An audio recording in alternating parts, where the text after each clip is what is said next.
Student, आज हम लोग को एक नया चैप्टर के बारे में पढ़ना है। जैसे आपका डिफरेंशियबिलिटी और लैग्रेंजियन रूलर जो चैप्टर है उसके बारे में आज हम लोग को अंडरस्टैंड करना है। उसका एमसीक्यू आज हम लोग देखेंगे।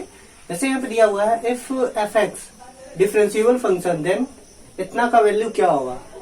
बोला जा रहा है कि यदि एफ एक्स जो है वो डिफरेंशियल फंक्शन है, डिफरेंशिएबल फंक्शन है, मतलब उसका डिफरेंशिएट हो सकता है, मतलब left hand differentiable, right hand differentiable और उसका function to the point value exist करेगा। तो हमसे पूछा जा रहा है कि the value of function at point a क्या होगा, जो फंक्शन इस तरीके से डिफाइन, ठीक है। मतलब फंक्शन को ये डिफरेंशिएबिलिटी वाला ही एक छोटा सा कंडीशन है। जैसे फंक्शन कोई फंक्शन दिया रहेगा तो आप लोग को एक तरीके से उसको डिफाइन कर देगा कि हाँ ये फंक्शन इस तरीके से रहेगा, ठीक है। जैसे एफ एक्स है, अब एफ एक्स का ए ये फॉर्म लिमिट वाला फॉर्म दे दिया गया है, ठीक है। आप लोग को इसका वैल्यू निकालना है। तो सबसे पहले यदि देखिए यहाँ पे एक्स के प्लेस से ए पुट करेंगे तो डायरेक्टली ये 0 हो जाएगा, मतलब 0/0 फॉर्म का है। तो डायरेक्टली यहाँ पे यल हॉस्पिटल रूल यूज कीजिए। रूल यूज करने के बाद हम लोग के पास क्या हो जाएगा, F dash x minus F A upon 1 आ जाएगा। अब यहां से लिमिट एक्स ए तक ही है। अब एक्स के प्लेस में जो है डायरेक्टली ए का वैल्यू पुट कर दीजिए। तो कितना हो गया, ए एफ डैश माइनस, ये आपका आंसर सही हो गया, ठीक है। तो इसमें से कौन सा ऑप्शन, ये वाला ऑप्शन आप लोग का करेक्ट है। अब पूछा जा रहा है कि if f x is equal to इतना है, ठीक है, तो सी का वैल्यू निकालना इन इंटरवल, मतलब C is element of this. तो C is equal to F dash, C को इस तरीके से डिफाइन किया गया। अब इसका वैल्यू बताना है। तो देखिए इसका वैल्यू बताने के लिए सबसे पहले आप लोग को इसका इक्वेट, इसको पुट करना होगा वहां पे, ठीक है। एफ डैश सी बोला गया, ध्यान रखिएगा यहाँ पे एफ डैश सी है, ठीक है। तो इसका एक बार डिफरेंशिएट करके और एक्स यहाँ पे सी, जैसे 8 सी इज इक्वल टू F3, यहाँ पे 36 आ गया, माइनस F1 4 आ गया, होल अपॉन 4। तो इसको इक्वेट कीजिए।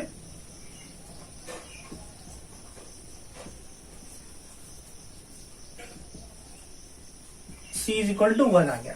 तो जहां पे आपका 1 है वो वाला पार्ट करेक्ट है, ठीक है। यहाँ पे ध्यान दीजिए कि फॉर नॉट डिफरेंशिएबिलिटी, ध्यान रखिएगा यहाँ पे बोला गया फॉर नॉट डिफरेंशिएबिलिटी, मतलब इसमें से कौन सा कंडीशन है जो ये रिप्रेजेंट कर रहा है कि वो फंक्शन क्या है, डिफरेंशिएबल नहीं है। तो यहाँ पे ध्यान दीजिए, ये फर्स्ट वाला कंडीशन तो डिफरेंशिएबल को रिप्रेजेंट कर रहा है, लेकिन ये जो दो कंडीशन है जिसमें यदि left hand differentiable right hand differentiable के इक्वल ना हो तो भी उसे कहा जाता है कि वो डिफरेंशिएबल कंडीशन फॉलो नहीं कर रहा है, ठीक है। ये तीनों भी ना इक्वल हो तो भी ये कंडीशन कहा जाता है।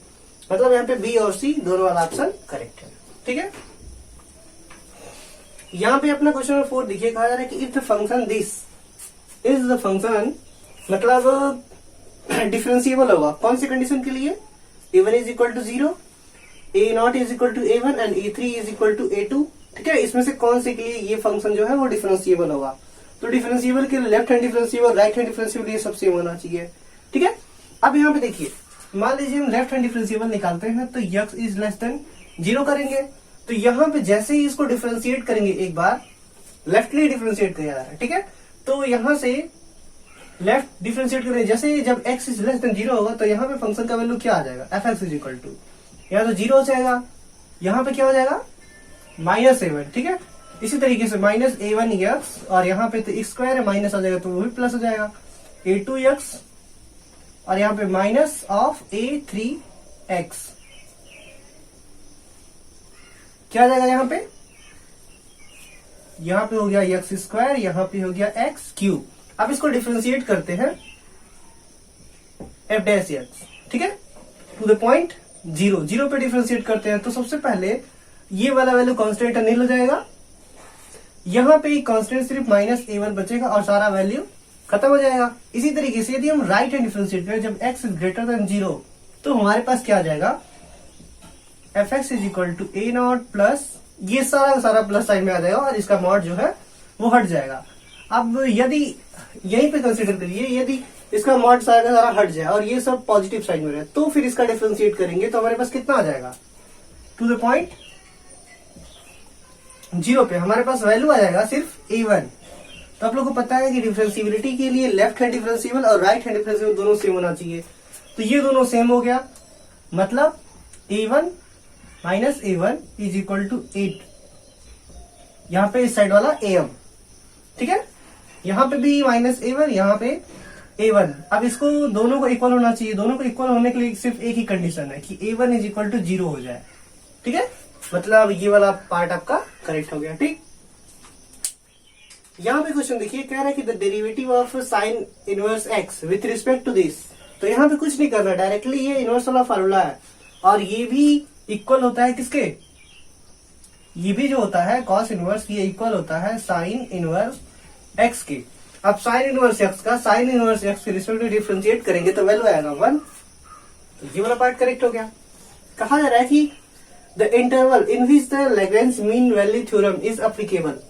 मतलब इसमें से कौन से इंटरवल के लिए Lagrange mean value theorem applicable होगा for the function f x is equal to 1/x पे।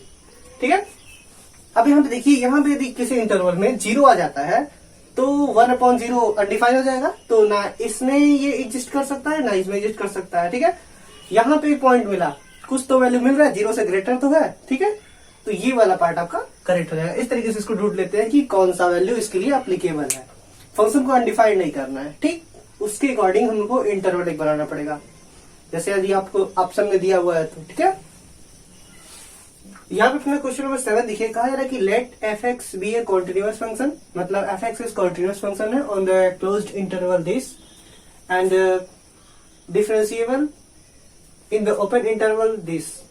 ठीक है, तो यहाँ पे सी एक वैल्यू एग्जिस्ट करेगा जो किस तरीके से होगा, f dash c is equal to 0 for infinite many point c is element of open interval a b. मतलब वहां पे कई सारा पॉइंट सी एग्जिस्ट करेगा जिसके लिए f dash c is equal to 0 होगा, या फिर वहां पे सिर्फ एक पॉइंट, एग्जैक्टली 1 पॉइंट एग्जिस्ट करेगा सी, जिसके लिए एफ डैश सी 0 होगा। ठीक है, और यहाँ पे या फिर एटलीस्ट कम से कम एक पॉइंट एग्जिस्ट करेगा, उससे ज्यादा भी एग्जिस्ट कर सकता है। ठीक है, लेकिन यहाँ पे नन। अब यहाँ पे बताइए, आप लोग को सोचना है कि ये क्या आप लोग को बताया जा रहा है। जैसे यहाँ पे दिया हुआ है f a is equal to f b, f a और एफ बी भी इक्वल है। अब यहाँ आप लोग को सोचना है कि कौन सा ऑप्शन करेक्ट है। तो यहाँ पे आप लोग को दिख रहा होगा कि ये रोले थ्योरम को रिप्रेजेंट कर रहा है, और रोले थ्योरम जो होता है वो क्या कहता है कि फंक्शन जो होता है कंटिन्यू होना चाहिए क्लोज इंटरवल ए बी पे एंड डिफरेंशिएबल होना चाहिए ओपन इंटरवल ए बी पे।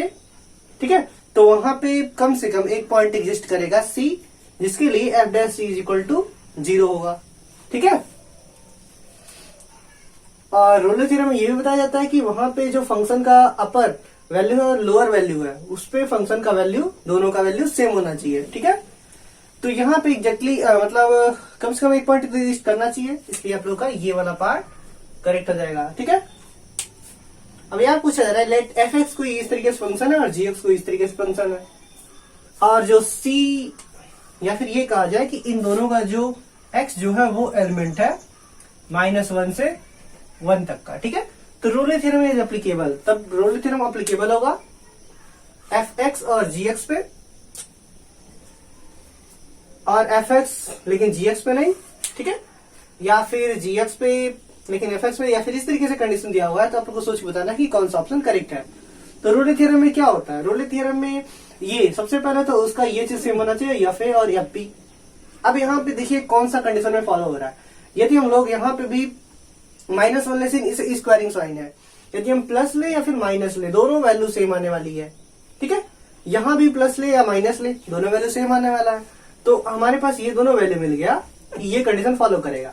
लेकिन यदि यहाँ पे देखिए प्लस ले या माइनस ले, दोनों वैल्यू पे इस फंक्शन का वैल्यू 0 आने वाला है। ठीक है, क्योंकि 1 - 1 0 हो जाएगा, उस तरीके से इसका भी 0 आने वाला है। ठीक है, इसलिए ये जो रोले थ्योरम है ये इन दोनों पे एप्लीकेबल है। ठीक, कैसे पता चला ये समझ आया। सबसे पहले इन दोनों का वैल्यू पुट करके देखेंगे कि दोनों का वैल्यू सेम हो रहा है कि नहीं। जैसे मॉड ऑफ एक्स का वैल्यू -1 पुट करके देखें तो भी सेम आ रहा है। अब कहा जा रहा है कि for the differentiability of a function, ठीक है, कॉन्टिन्यूअस, मतलब किसी फंक्शन के डिफरेंशिएबल होने के लिए इसमें से मतलब कॉन्टिन्यूअस कैसा कंडीशन है, नेसेसरी कंडीशन है, सफिशिएंट कंडीशन है, या फिर नेसेसरी कंडीशन है, या फिर सफिशिएंट एंड नेसेसरी दोनों है, या फिर इसमें से कोई नहीं है। तो यहाँ पे ऑलवेज रिमेंबर रखिएगा कि जो कॉन्टिन्यूअस कंडीशन होता है डिफरेंशिएबिलिटी का, वो सिर्फ नेसेसरी कंडीशन है, सफिशिएंट नहीं है कि वो पूरी तरीके से कर देगा कि यदि कोई फंक्शन कंटिन्यू है तो वो टोटली डिफरेंशिएबल होगा। ठीक है, यदि वो डिफरेंशिएबल है तो ये बोला जा सकता है कि वो कंटिन्यू है, लेकिन वो कंटिन्यू है तो ये नहीं बोला जा सकता कि वो डिफरेंशिएबल है। ठीक, ये वाला आपका पार्ट करेक्ट हो जाएगा। यहाँ अपना क्वेश्चन नंबर 10 देखिए, बोला जा रहा है कि let f x is equal to sine x square, यहाँ पे देखिए एक्स का स्क्वायर है upon x where x is not equal to, जब एक्स जीरो नहीं है, ठीक है, और एफ जीरो है जब f zero is equal to zero, ठीक है, मतलब एक्स का वैल्यू जब हम जीरो लिए हैं तो फंक्शन का वैल्यू जीरो मिला है, ठीक। यहाँ पे एक कंडीशन सिर्फ ये बताया गया है, ये नहीं रखेगा कि यहाँ पे x is equal to zero put कीजिए फिर कुछ वैल्यू है, ठीक है। तो हमसे पूछा जा रहा है कि डिफरेंशिएबल मतलब एफ एक्स जो होगा वो डिफरेंशिएबल होगा, कंटिन्यू होगा at x is equal to zero, या फिर डिफरेंशिएबल एंड नॉट कंटिन्यू होगा, ठीक है। इस तरीके से कुछ कंडीशन दिया हुआ है, तो आप लोग को ये सोच के बताना है कि ये क्या है। सबसे पहले इसका डिफरेंशिएबिलिटी चेक करते हैं, डिफरेंशिएबिलिटी चेक कीजिए फिर कंटिन्यूटी चेक कीजिए। तो सबसे पहले कंटिन्यू चेक कर लेते हैं, कंटिन्यू है कि नहीं। कंटिन्यू होने के लिए लेफ्ट हैंड का कंटिन्यू, लेफ्ट हैंड का लिमिट और राइट हैंड का लिमिट और functional to the point value जो है वो सेम होना चाहिए, ठीक है। तो देखिए क्या होता है, देखिए f zero is equal to zero, to the point value zero आया है, मतलब लेफ्ट हैंड का और राइट हैंड का ये वैल्यू क्या होना चाहिए, सेम होना चाहिए, तो ये कंडीशन फॉलो करेगा। अब यहाँ पे देखिए, यदि यहाँ पे लेफ्ट हैंड का लिमिट लिया जाए तो लेफ्ट हैंड का लिमिट ऐसे होगा, मतलब x जो होगा वो लेस देन जीरो होगा, और इसमें लिमिट इस तरीके से होगा, limit h tending to zero f zero minus h, ठीक है। तो इसका वैल्यू इस इक्वेशन में पुट करेंगे, इसका वैल्यू इस इक्वेशन में पुट करने से क्या मिलेगा, जैसे हम लोग इसको इक्वेट करें तो यहाँ पे क्या मिलने वाला है,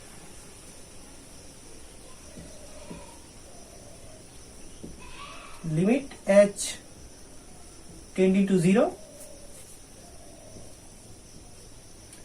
साइन, यहाँ पे जीरो माइनस एच, यदि इसका स्क्वायर किया जाए तो यहाँ पे सिर्फ एच का स्क्वायर आ जाएगा, और नीचे सिर्फ हम लोग के पास क्या बचेगा, जीरो माइनस एच, मतलब सिर्फ माइनस एच बचेगा, ठीक है। अब यहां से क्या किया जाए, एच और एच का ऊपर नीचे मल्टीप्लाई कर दिया जाए, ठीक है। तो ये माइनस साइन बाहर निकल गया।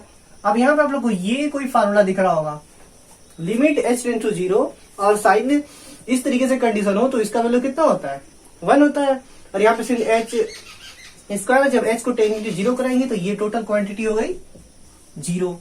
इसी तरीके से हम यदि राइट हैंड साइड भी करें, राइट हैंड का लिमिट ले लें तो उसका वैल्यू इस तरीके से इक्वेट करेंगे तो जीरो आ जाएगा, मतलब मिल गया कि ये वैल्यू ये वैल्यू ये वैल्यू ये तीनों सेम है, मतलब फंक्शन जो है वो कंटिन्यू है at the point x is equal to zero.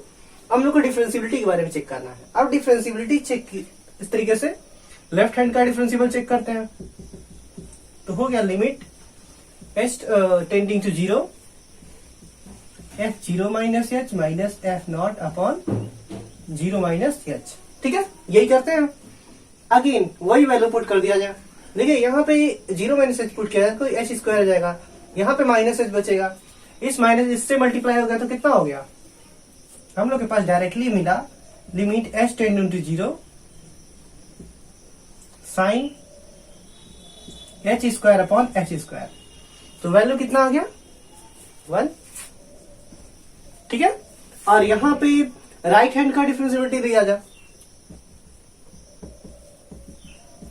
तो इसका वैल्यू कितना आ जाएगा 1, मतलब यहाँ पे दिख रहा है कि ये दोनों सेम है, मतलब लेफ्ट हैंड का डिफरेंशिएबल राइट हैंड का डिफरेंशिएबल सेम है, ठीक है, डिफरेंशिएबल नहीं है, ठीक है। 11 कहा जा रहा है कि the derivative of the function, मतलब इस फंक्शन का y is equal to 3 mod of x plus 1 at the point this. अब यहाँ पे डेरिवेटिव का कंडीशन पूछा जा रहा है, ठीक है। तो यहाँ पे डेरिवेटिव वाले कंडीशन में जो मॉड वाला टर्म आ जाएगा उसका डेरिवेटिव क्या होगा, एग्जिस्ट नहीं करेगा, ठीक है, इसलिए यहाँ पे ये नन का ऑप्शन करेक्ट हो जाता है। यहाँ पे अपना क्वेश्चन नंबर 12 देखिए, कहा जा रहा है कि the number of points where the function f x is equal to mod of x minus 3 plus mod of x square minus 4 is not differentiable, मतलब बोला जा रहा है कि ये जो फंक्शन एफ एक्स है वो कितने पॉइंट्स पे डिफरेंशिएबल नहीं है, ठीक है। तो देखिए डिफरेंशिएबल नहीं है, इसको निकालने के लिए सबसे पहले इस फंक्शन को हम लोग जीरो कर देते हैं, देखते हैं कि कितने पॉइंट्स पे ये जो फंक्शन का वैल्यू है वो जीरो आ रहा है। तो यदि यहाँ पे ये जो फंक्शन है इसको जीरो करें तो ये वाला टर्म और ये वाला टर्म, इन दोनों टर्म्स को जीरो होना पड़ेगा, क्योंकि ये मॉड वाला क्वांटिटी है, कभी जीरो नहीं होगा, ठीक है। और ऑलवेज ये प्लस साइन भी है, तो यहाँ पे ये दोनों का इक्वल हो जाए तो भी ये जीरो नहीं होगा, ठीक है। तो इन दोनों को अलग अलग जीरो करना पड़ेगा, मतलब x minus 3 is equal to zero, मतलब मिला x इज इक्वल टू 3, एक पॉइंट मिल गया। X square minus 4 is equal to 0, यहाँ पे मिला एक्स इज इक्वल टू 2 और -2। टोटल मिला के 3 पॉइंट्स मिल रहा है, जिसपे ये फंक्शन जो है वो टोटली मतलब ये जो फंक्शन का ये वाला पार्ट है और ये वाला पार्ट है, ये सब 0 को रिप्रेजेंटेड कर रहा है। तो यहाँ पे कितने नंबर ऑफ पॉइंट्स मिल जाएंगे जिससे फंक्शन डिफरेंशिएबल नहीं होगा? 3 पॉइंट्स मिल जाएंगे। ठीक है। यहाँ पे क्वेश्चन नंबर 13 बोला जा रहा है कि the function f x is equal to mod of x, ठीक, follows the Lagrange mean value theorem. मतलब लैग्रेंज मीन वैल्यू थ्योरम में कब फॉलोज करेगा? ठीक है। लैग्रेंज मीन वैल्यू थ्योरम मतलब क्या हुआ? उसको कंटिन्यू होना चाहिए, डिफरेंशिएबल होना चाहिए। तो लेकिन यहाँ पे यदि हम लोग डिफरेंशिएबल वाला कंडीशन देखें तो ये डिफरेंशिएबल किसी भी कंडीशन में नहीं होने वाला, क्योंकि हम लोग को पता है कि यदि मॉड ऑफ एक्स को हम लोग डिफरेंशिएबिलिटी के बारे में चेक करते हैं, जब एक्स लेस देन जीरो करते हैं इसका माइनस एक्स आ जाता है और नीचे एक्स रहता ही है तो वो पॉजिटिव साइन में कन्वर्ट हो जाता है। ठीक है। मतलब ये डिफरेंशिएबल नहीं है, डिफरेंशिएबल नहीं है तो Lagrange mean value theorem follow भी नहीं करेगा। मतलब इसमें से कोई नहीं वाला कंडीशन करेक्ट हो जाएगा। ठीक। यहाँ पे देखिए कहा जा रहा है कि the role theorem is true for the function, मतलब ये जो फंक्शन है एक्स स्क्वायर माइनस 4, ठीक है, इसके लिए रोले थ्योरम में कौन सा कंडीशन करेक्ट होगा? ठीक है। रोले थ्योरम के अकॉर्डिंग, जैसे रोले थ्योरम तो फॉलो करना चाहिए, सबसे मेन पॉइंट इसमें ये पूछा जा रहा है कि इस फंक्शन के लिए इन सब इंटरवल में से कौन सा इंटरवल ऐसा होगा कि जो इस फंक्शन के लिए रोले थ्योरम को फॉलो करवाएगा। तो देखिए यदि यहाँ पे रोले थ्योरम का मतलब क्या हुआ? सिंपल, यदि हम लोग के पास कोई सी एलिमेंट एग्जिस्ट करना चाहिए जो यहाँ पे किसी इंटरवल में एग्जिस्ट करे, इंटरवल ए बी में एग्जिस्ट करे, या फिर हम लोग के पास एक और सी होना चाहिए f a is equal to f b, ये वाला भी कंडीशन होना चाहिए तो हम लोग के पास हो जाएगा। अब देखिए ए और बी, ए का मतलब लोअर और बी का मतलब अपर बाउंड, ठीक है, तो इस चीज को वैल्यू रखेंगे। अब देखिए कौन सा लोअर और अपर रखने पे ये फंक्शन का वैल्यू जो है वो दोनों सेम हो जा रहा है। तो यहाँ देखिए -2 रखेंगे और 0 रखेंगे तो कोई -2 मतलब 4 - 4 0 होगा, लेकिन यदि 0 - 4 किया जाए तो -4 आ जाएगा। यदि यहाँ पे -2 ले लिया जाए, यहाँ पे -2 तो f -2 का स्क्वायर -4, यहाँ पे हो गया आप लोग के पास -2 का स्क्वायर -4, तो मतलब 4 - 4 0 आ गया, या फिर 2 का स्क्वायर -4 तो कितना आ गया 4 - 4, ये भी 0 आ गया। तो मतलब ये वाला ऑप्शन आप लोग का करेक्ट हो जाएगा। 15 देखिए कह रहा है कि द वैल्यू ऑफ सी, कोई क्रिटिकल पॉइंट का वैल्यू मिलेगा for the function f x is equal to sine x, और जहां पे सी जो होगा वो 0 और पाई के बीच में कहीं पे होगा, या फिर 0 हो सकता है, पाई भी हो सकता है, क्योंकि ये कौन सा इंटरवल? क्लोज इंटरवल है, तो अपर और लोअर दोनों भी एग्जिस्ट कर सकता है। तो हमको इसमें रोले थ्योरम का वैल्यू एग्जिस्ट करवाना है। तो रोले थ्योरम के लिए क्या होता है कि f dash c is equal to 0 होना चाहिए, तो सी कोई पॉइंट एग्जिस्ट करेगा। ठीक है। फंक्शन का वैल्यू क्या है? Sine x. अब साइन एक्स का डिफरेंशिएबल करेंगे तो साइन एक्स का डिफरेंशिएबल क्या हो जाएगा? डिफरेंशिएशन कॉस एक्स हो जाएगा, लेकिन एक्स के प्लेस में सी पुट करना है तो cos c is equal to 0। अब कॉस में किसका वैल्यू 0 होता है? सिंपल बोला जाए तो कॉस n π/2 का वैल्यू 0 होता है। ठीक है। तो हम लोग को c इज इक्वल टू मिला n π/2। ठीक है, क्योंकि यहाँ पे n एग्जिस्ट कर सकता है क्या? यहाँ पे n जो होता है यहाँ पे n नहीं एग्जिस्ट करेगा। ठीक, सिर्फ 1 एग्जिस्ट करेगा, क्योंकि यहाँ पे n का मतलब बहुत वो साइक्लिक हो जाएगा, वो कई बार उस पॉइंट पे आएगा। ठीक है, तो इसलिए ये चीज नहीं होगा, सिर्फ c का वैल्यू जो π/2 है वो ऑप्शन आप लोग का करेक्ट हो जाएगा। ठीक, यहाँ पे बोला जा रहा है अमंग द फॉलोइंग स्टेटमेंट, मतलब इन सभी स्टेटमेंट में से कौन सा ऑप्शन सही है। कह रहा है कि every bounded function is continue in the closed interval this, मतलब हर एक जो बाउंडेड फंक्शन होता है वो कंटिन्यू होता है क्लोज्ड इंटरवल में। ठीक है, या फिर एवरी बाउंडेड मतलब जितना भी बाउंडेड फंक्शन होता है वो कंटिन्यू होता है इन द ओपन इंटरवल दिस, या फिर every continuous function is close interval is bounded, मतलब जितना भी कंटिन्यूअस फंक्शन होता है वो क्लोज इंटरवल में क्या होता है? बाउंडेड होता है, या फिर इसमें से कोई नहीं। तो आप लोगों को पता होगा, ये स्टेटमेंट भी कई बार सुना होगा कि एवरी जो कंटिन्यू फंक्शन होता है वो इस क्लोज्ड इंटरवल में बाउंडेड होता है। ठीक है, तो ये वाला प्रश्न आपका करेक्ट हो गया। ठीक।